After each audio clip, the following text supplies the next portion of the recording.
आइए सीधे निफ्टी के स्मार्ट मनी और इंस्टीट्यूशनल डेटा पर चलते हैं। पर्दे के पीछे बड़े प्लेयर्स आखिर क्या गेम खेल रहे हैं, ये जानना सबसे जरूरी है। क्या पिछले कुछ दिनों से लगातार स्टॉप लॉसेस हिट हो रहे हैं? मार्केट अचानक से एक बिल्कुल छोटी सी रेंज में बुरी तरह फंस गया है। रिटेल ट्रेडर्स हर तरफ से ट्रैप हो रहे हैं। लेकिन असल में ये ट्रैप बन क्यों रहा है? असल कहानी यहाँ है। एक तरफ एफआईआईज लगातार अपना हेवी सेलिंग प्रेशर बना रही हैं और ठीक दूसरी तरफ डीआईआईज उन्हें एक स्ट्रॉन्ग बाइंग सपोर्ट दे रहे हैं। एक तरह से मार्केट में एक बहुत बड़ा इंस्टीट्यूशनल टग ऑफ वॉर यानी रस्साकसी चल रही है। और इसी टक्कर की वजह से मार्केट सिर्फ दो लेवल्स के बीच लॉक हो चुका है। ये दो लेवल्स सबसे ज्यादा क्रूशल हैं। ध्यान रहे, 24,000 पर एक हाई वॉल्यूम जोन है जो एक सॉलिड सपोर्ट का काम कर रहा है। लेकिन जैसे ही प्राइस 24,150 के लो वॉल्यूम जोन के पास पहुंचता है, स्मार्ट मनी तुरंत उसे रिजेक्ट कर रहा है। अगर हायर टाइम फ्रेम्स को ध्यान से देखा जाए तो मार्केट लगातार लोअर हाइज बना रहा है। ये क्लियर कट एक बेरिश स्ट्रक्चर की कंफर्मेशन है। इसका सीधा सा मतलब है कि स्मार्ट मनी का मूड अभी भी पूरी तरह सेलिंग साइड पर ही झुका हुआ है। तो फिर इस डेटा के हिसाब से एक परफेक्ट ट्रेड प्लान क्या बनता है?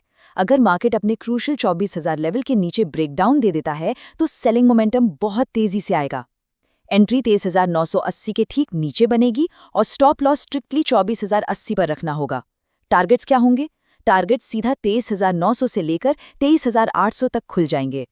लेकिन अगर मार्केट यहां से रिवर्स हो जाए तो बाय साइड का सेटअप सिर्फ और सिर्फ तभी वैलिड माना जाएगा जब 24,150 के ऊपर एक बहुत ही क्लियर ब्रेकआउट मिले। और हाँ, वो ब्रेकआउट स्ट्रॉन्ग वॉल्यूम के साथ सस्टेन भी करना चाहिए। सिर्फ ऐसा होने पर ही अपर साइड में 24,250 और 24,350 के टारगेट्स प्लान किए जा सकते हैं। अब इस पूरे डेटा और चार्ट स्ट्रक्चर को मिलाकर प्रोबेबिलिटीज देखते हैं। पिक्चर बिल्कुल साफ है। मार्केट में बेरिश प्रोबेबिलिटी पूरे 70% है, जबकि बुलिश प्रोबेबिलिटी सिर्फ 30% है। ऐसे में ट्रेंड के अगेंस्ट जाना एक हाई रिस्क डिसीजन हो सकता है। और यहीं पर आता है सबसे बड़ा ट्रेडिंग रूल। 24,000 से लेके 24,150 के बीच का जो एरिया है, ये एक स्ट्रिक्ट नो ट्रेड जोन है। इसके अंदर ट्रेडिंग बिल्कुल अवॉइड करनी चाहिए। एक स्मार्ट ट्रेडर वही है जो पेशेंस रखे और सिर्फ हाई प्रोबेबिलिटी सेटअप्स पर ही कैपिटल लगाए। तो इस डीप एक्सप्लेनर के बाद अब सबसे बड़ा सवाल यही बचता है, क्या कल ये क्रूशल 24,000 का सपोर्ट टूटने वाला है या फिर मार्केट यहीं से एक बड़ा बाउंस बैक देगा?